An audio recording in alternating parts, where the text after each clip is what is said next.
Not dressed for this. Okay. Well, first, I just want to thank Premier Ford for his hospitality, allowing us to have a First Ministers meeting on top of the Council of the Federation, and also thank all the premiers and their staffs for the engagement and work. This is a united group of First Ministers, a group focused on building our country, building positively, building here at home, building one Canadian economy, but also building nation-building projects from coast to coast to coast, and developing new trade relations around the world. We did have a good discussion around these ongoing negotiations with the United States, but really a large part of our exchanges concentrated on what we can do, what we can control, and how we can move forward. Tout d'abord, je voudrais remercier le Premier ministre Ford pour sa hospitalité ici. C'est incroyable d'être ici. Et tous les premiers ministres et leurs collègues pour leur travail afin de bâtir l'économie canadienne, une économie forte. Nous sommes maîtres chez nous. Nous pouvons contrôler notre destin économique et nous avons maintenant des projets, nous commençons d'avoir des projets à l'intérêt national, un processus avec les peuples autochtones et un grand processus d'avoir une économie canadienne au lieu de 13. Oui, nous avons eu une discussion, un échange sur les négociations avec les États-Unis, mais si je peux dire, nous avons mis l'accent sur les initiatives sur notre contrôle pour le bien-être des Canadiens. With that, I'm very pleased to take your questions. Hi, Mickey with Politico here. How realistic is it to get a deal by August 1st? Well, that depends. I mean, there's two sides to a deal. We will obviously we're working on behalf of Canadians, and we will agree a deal if there's one on the table that is in the best interest of Canadians, just as the United States will do in the look for the best interests of the U.S. There have been a series of discussions. Senior ministers have been in Washington. They'll be returning. Mr. LeBlanc, for example, will be in Washington for the balance of the week, as will be my chief of staff, other officials. For those discussions, but they're complex negotiations, and we'll use all the time that's necessary and agree something that's in the interests of Canadians, if that's available. Thank you. Rachel Aiello, CTV News. Can you elaborate on what that means to get a good deal for Canada? Tangibly, what does that include? And if we can't get there, will Canada retaliate? Well, the first thing is we're working positively for a deal. We'll take stock if there isn't one that works, but that depends on the overall circumstance.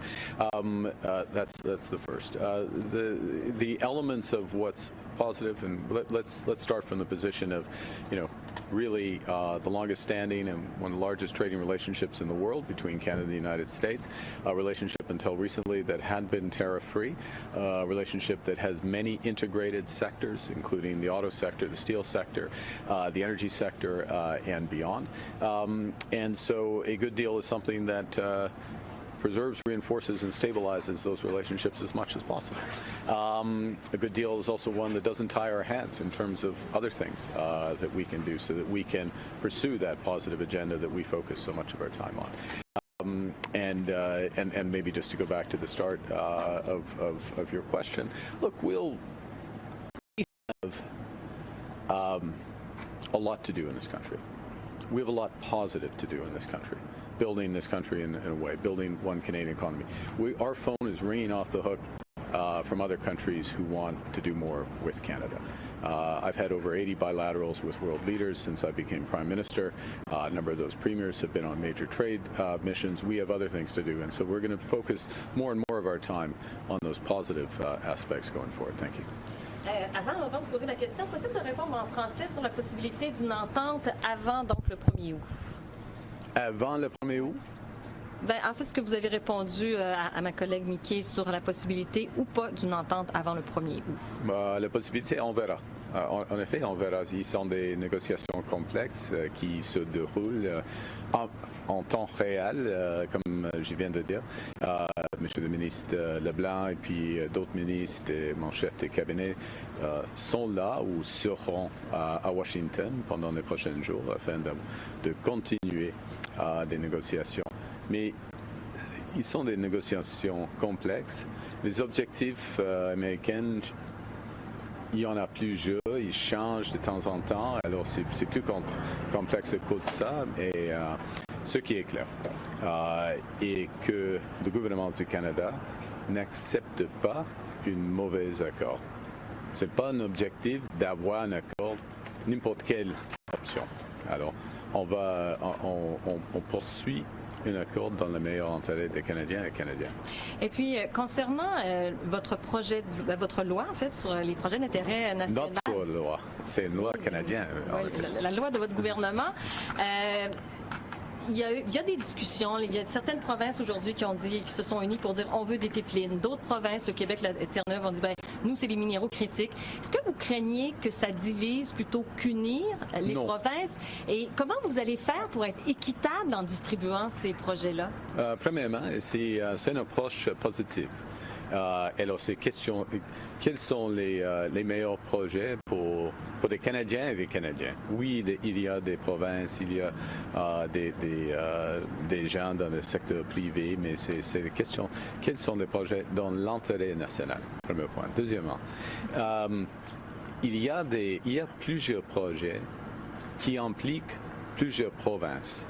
Par exemple, il y a des liens entre le grid d'électricité de la Colombie-Britannique et l'Alberta et l'Yukon et le territoire nord-ouest, afin d'ouvrir des occasions pour d'autres projets, des projets dans des minéraux critiques par exemple, mais d'autres opportunités économiques dont les trois ou quatre, en effet, provinces et territoires là. Il y a d'autres exemples, il y a des projets par rapport au Newfoundland, le Labrador et le Québec dans le secteur d'énergie. Ou le projet d'énergie qui s'appelle, en effet, c'est... En anglais, c'est Wind West, mais c'est le vent à l'ouest, en effet. Mais c'est Nouvelle-Écosse, c'est l'île de Prince-Édouard, ça implique plusieurs projets. Et afin d'avancer l'intérêt national, c'est presque toujours le cas. Ça, c'est probablement toujours le cas qu'un projet implique, comme je viens de dire, plusieurs provinces. Alors, c'est un processus d'unifier notre pays. In English, please. It's the process of. The question was whether or not this could divide the country, because we have different parts of the country proposing different projects, and maybe I went on too long, but in effect, what I was saying was that. No, actually, it's the contrary. For the projects to be of interest, to be of national interest, it has to benefit multiple stakeholders, multiple provinces, advance our interests, advance the interests of Indigenous people, also move us towards our climate objectives. So I gave the example of an intertie project in the northwest corner of British Columbia, which has benefits for the Yukon, for the Northwest Territories, for Alberta, and actually unlocks critical minerals and other investments. So that's how you see the elements of unification. There's the port-to-port project that's been proposed by the four western provinces, including BC and the Territories, be another example, and Wind West, which implicates, if I can put it that way, all of the Atlantic provinces. We'll do last question. Oui. Bonjour, Monsieur le Premier ministre. Oui. Évidemment, la question des tarifs implique qu'il peut y avoir certains secteurs qui sont pénalisés. Vous avez des ententes d'aide pour, entre autres, l'automobile, l'acier. Il n'y a rien en ce moment pour l'aluminium et le bois d'œuvre. Est-ce que vous allez arriver avec des programmes d'aide également pour ces industries-là qui risquent de souffrir des tarifs? C'est une question très importante.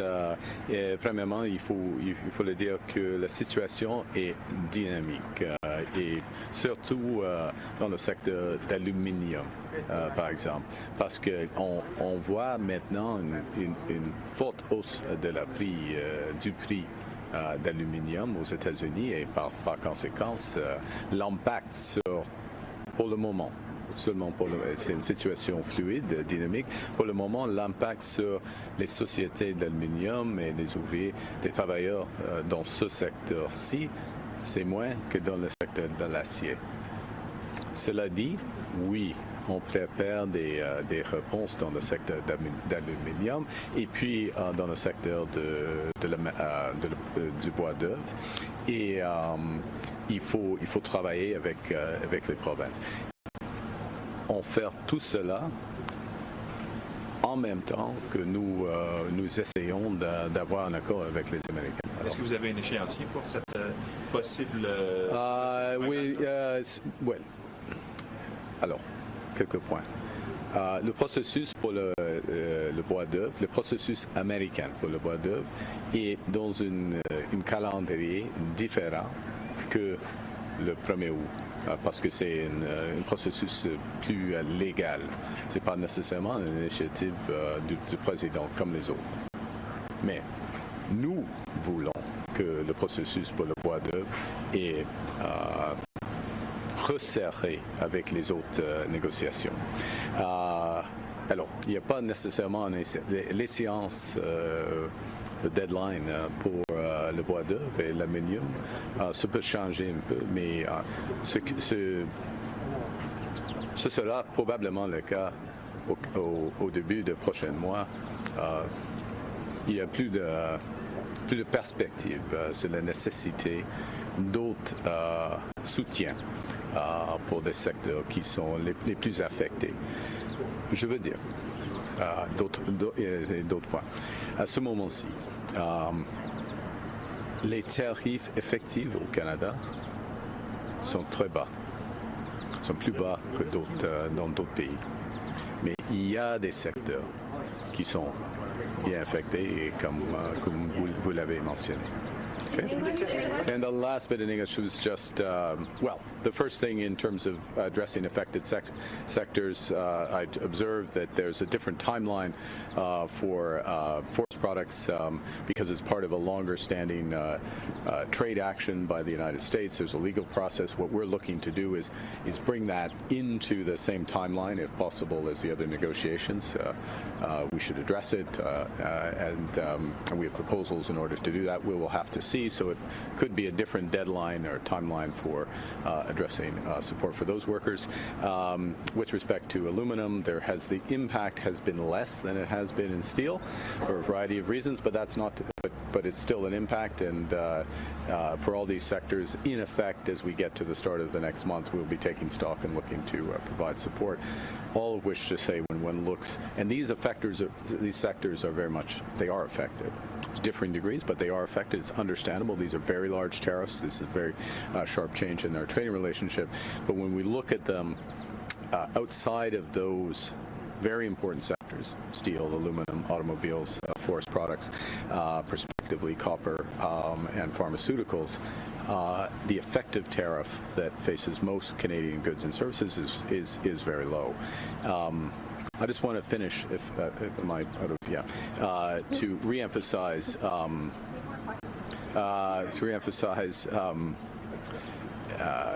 the spirit of this meeting, the substance of the meeting, and the substance of our approach, which is positive. This is about building this country. We're getting more and more concrete about how we're going to do that, and it's about building other relationships. At the same time, if at all possible, we would be developing our relationships, coming to a good accord with the United States. But the importance is to build up. Minister, just quickly, President Trump. Just quickly, what happens if there's no deal on August 1st? I mean, we'll see. We're working to get the best deal for Canadians, and that's the focus now. I think what's absolutely clear is we have a lot to do in this country.